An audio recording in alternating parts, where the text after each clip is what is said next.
Hi YouTubers, it is I, the Hellgear, bringing you another movie review, this time of the Happytime Murders. So, if you agree with or disagree with anything that I may have to say as far as this movie review goes, let me know in the comment section below. Also share your experiences of this movie, if you've seen it, in the comment section below. Now before I get into working my gift of gab here, I want to do a little bit of housekeeping. When I first saw this movie's trailers on Facebook, because, I had one of my peoples link it to the Facebook trailer, I thought to myself, this looks vaguely familiar. And it wasn't because it's got the Henson name on it. No. But it reminded me of two particular things that I've shown involving puppets. One is this old live-action sitcom called Greg the Bunny. Feel free to look that up on Google when you get the chance. Greg the Bunny. And the other one reminds me of a hit Broadway musical that I enjoyed and hope to see again, called Avenue Q. That's Avenue and the letter Q. Again, this Avenue Q is a Broadway musical. It's a hit. And I thought to myself, maybe this movie would be on those lines. Now, of course, Happytime Murders is done by Henderson Alternative, or as the initials, or as the anagram says, HA. And it's done by the late Jim Henson's son, Brian. Now, as I found out after watching this movie all the way through during the end credits, these two old guys were in the theaters and they were conversing amongst themselves. And I'm like, okay, let me go see what these guys thought of the movie. And as I go up to and approach these guys, they give me something very interesting.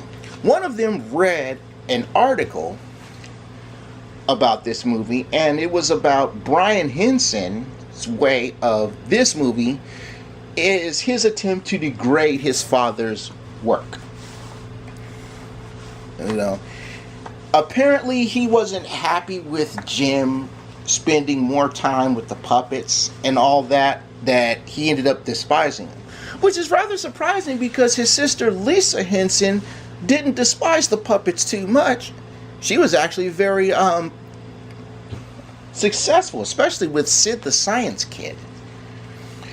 Brian, if you're listening, I'm going to tell you right now, man. Just in my honest opinion, from me, Hellgear, to you, the son of the late Jim Henson.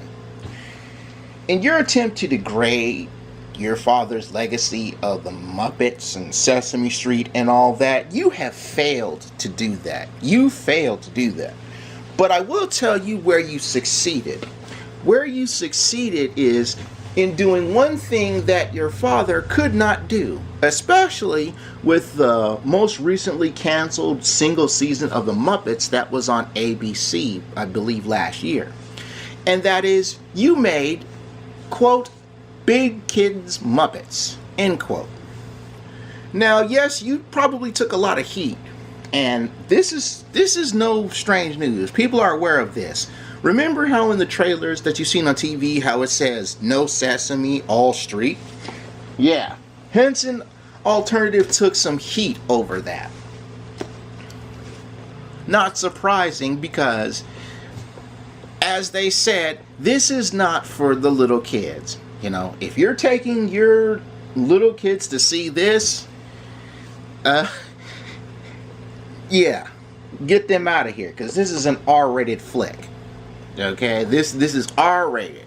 Don't be like my sister-in-law who took my nephew to see Sausage Party, thinking it was going to be cute and kidsy. No. So,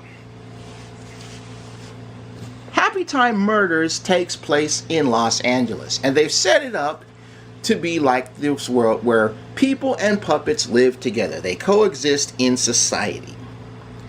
And this leads us to the main character, the blue puppet on the right. He is a retired cop. Well, he's not a retired cop, but he is an ex-cop that is now a private eye. And he gets hit with a mysterious client who wants him to investigate a case one day. And as he's going on to find a lead to this case, he ends up becoming the center of attention as well.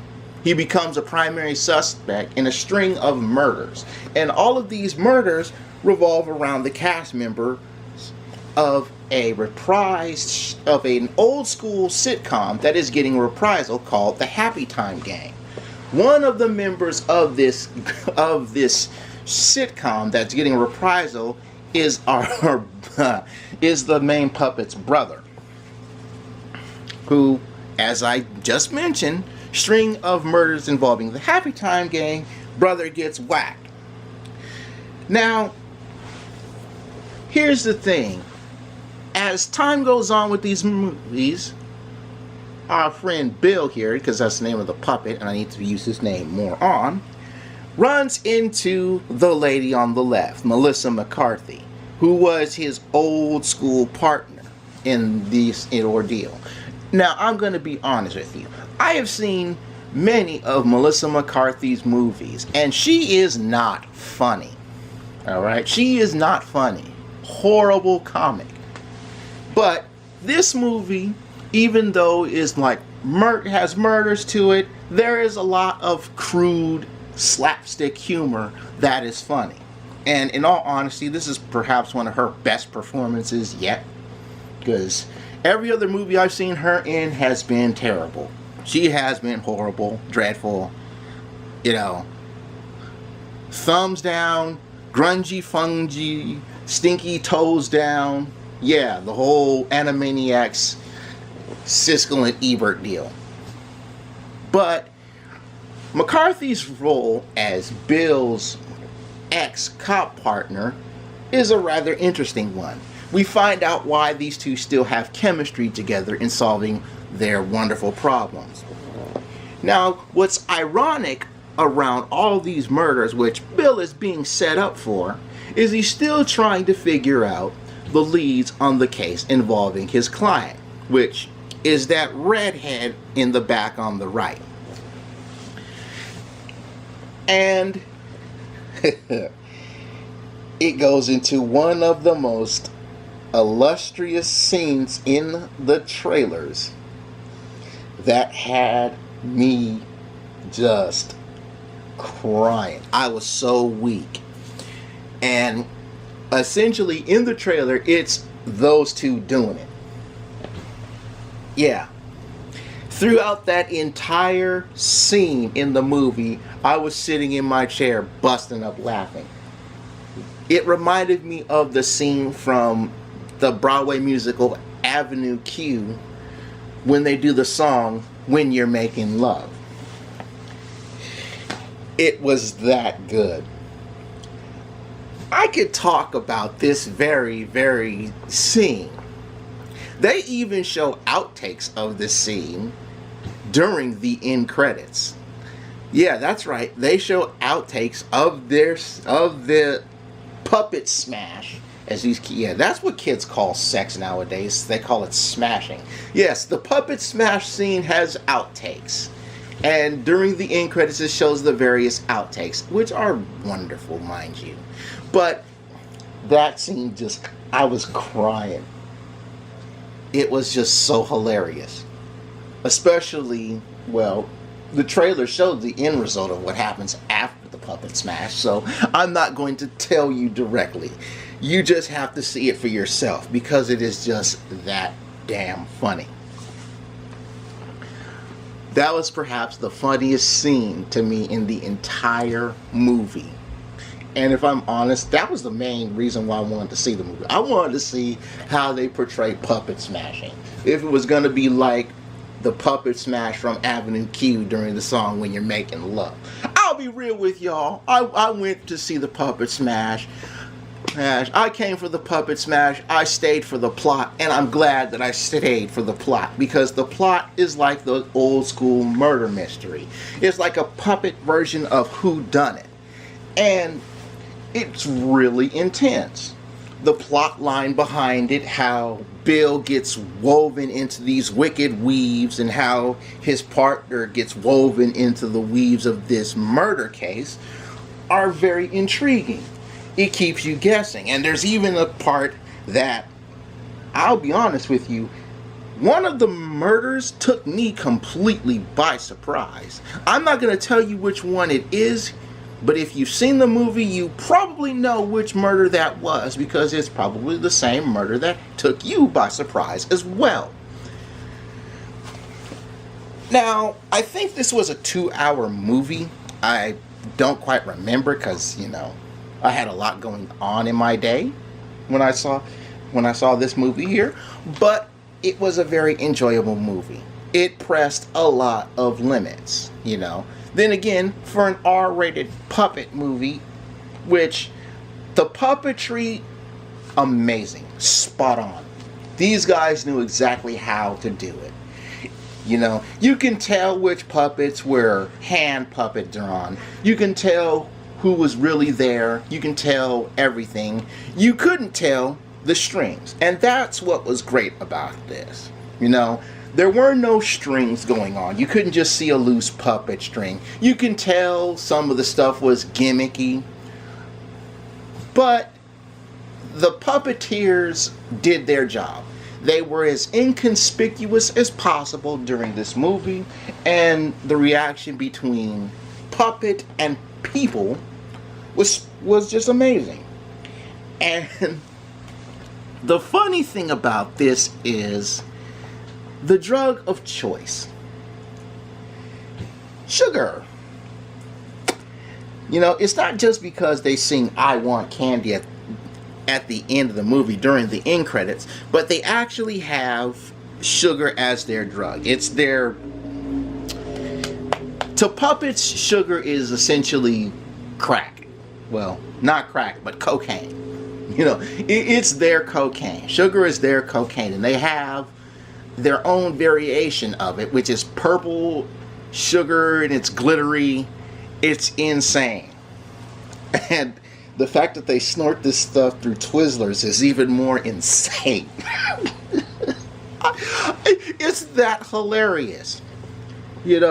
Between puppets who are hookers, puppet porn magazines, puppet porn videos, and then just the crazy puppeteering shenanigans of this movie is just so hilarious.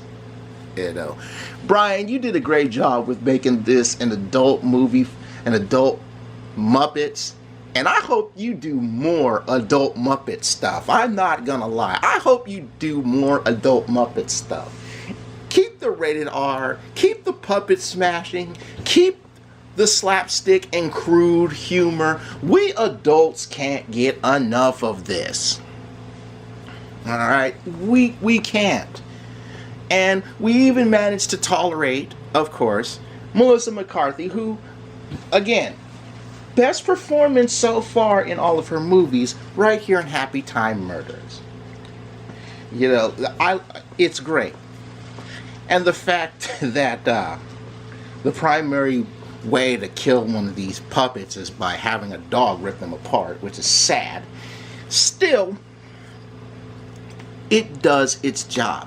At the end of the day, we figure out who's really going behind all these murders, why it's tied into Bill, and most importantly, we get to learn a lot about, and this is one of the main reasons why I enjoyed the plot, we got to see the development between the two characters in the middle, why they coexist well, why they mesh like peanut butter and jelly, why they get along so great, how they were when they were both on the beat. It all ties into this, and for the time you're there, even when you're watching the end credits and seeing the outtakes and the obvious puppet porn stuff, which will have you weep. I won't lie, that stuff is hilarious. It is downright hilarious, but it all ties in. But in light of that, the movie's not perfect. Okay, it's not a perfect movie. There are a few scenes in there where things get dull. The whole detective narrative beat becomes a little tedious and tiresome after a while. And yeah, the whole suspect zero on the run, that becomes a bit cliche. The rest of this movie is pretty fun and entertaining to watch. Bri, again, thank you for making grown-up Muppets, because Jim couldn't do that. You did, but Jim didn't. And I hope to see more of your adult Muppet work. I give the Happytime Murders an 8.5 out of 10. Again, it's not perfect, but it'll have you just in so much of a laughing hysteria that you don't know what is coming to you.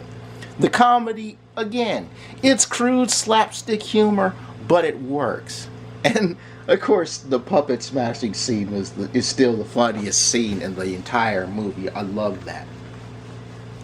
But that's all I'm going to say on the Happytime Murders. Again, if you agree with or disagree with anything I've had to say, let me know in the comment section below, and share your experiences with the Happytime Murders down below in the comment section. More movie reviews are on the way, so be sure to, if you've enjoyed yourselves, hit the like button, subscribe, and turn on those mobile notes, because, like I said, more movie reviews are on the way. But for now, I take my goose that's not laced with sugar from the oven, because I'm done. Bye-bye, everybody. Bye-bye.